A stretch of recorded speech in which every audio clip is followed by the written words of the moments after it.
Hello, you wonderful people. Welcome to another episode of Nerd Mode. This being a show where I introduce you to a series that you may or may not be aware of. For today's episode, I'm going to talk about the FX original series, Legion. Like always, this isn't a review, it's just me talking about a series that I really like that I recommend you check out for yourself. Legion is a psychological sci-fi drama that follows David, a man who's believed most of his life that he's crazy. But upon meeting Sydney and the group that she's a part of, led by a lady named Meredith, and this whole group I'm talking about being a group of mutants from a place called Summerland. By mutant, I mean like X-Men mutant. David learns that there's more to him, that all the weird things that have happened to him and around him all stem from the fact is that he is a mutant. And not just any old mutant, potentially the most powerful one that's ever existed. It's actually crazy how powerful David is when you look at all the stuff that he's actually capable of doing. And because of that, Meredith will need his powers in the upcoming battles against a threat. Plus, Meredith kind of has her own personal reasons why she wants David's help as well. Unfortunately for David, it seems that there is more at play here that neither him nor the others are aware of. This show is a mind-bending, crazy ride. As I mentioned earlier, this is a heavily psychological series.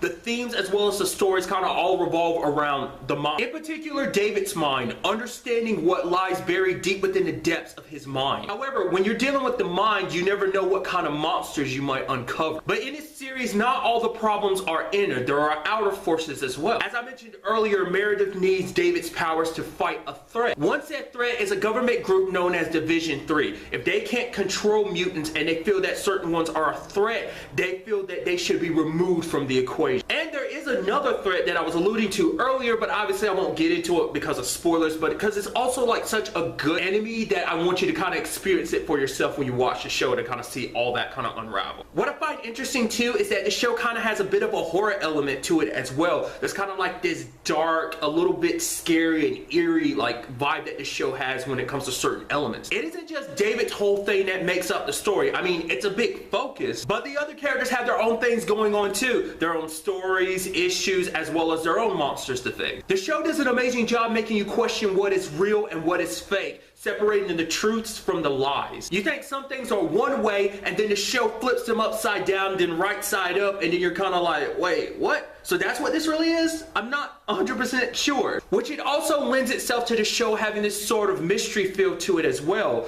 trying to figure out what it all means. Stuff not only you are trying to figure out, but the characters within the show themselves are trying to figure out as well. It isn't only the story that's great, but also how it's presented to you as well. From a storytelling perspective, like how discombobulated the story and events seem, but all having a purpose and design to it. As well as a production perspective, from scene transitions to some of the stuff they do with the cameras, changing aspect ratios for scenes, as well as turning some scenes black and white. Just these artistic choices that can't help but catch your eyes, or even in some cases your ears. There are occasions where they mess with the audio in like a very interesting way. It is such a unique series that I don't believe you'll find any other superhero show or any show in general quite like it. Season 2 of Legion premieres on April 3rd. But really that's all I'm going to talk about in this video. Till the next time we meet, be happy, be safe, live life to the fullest and enjoy it. Good day and good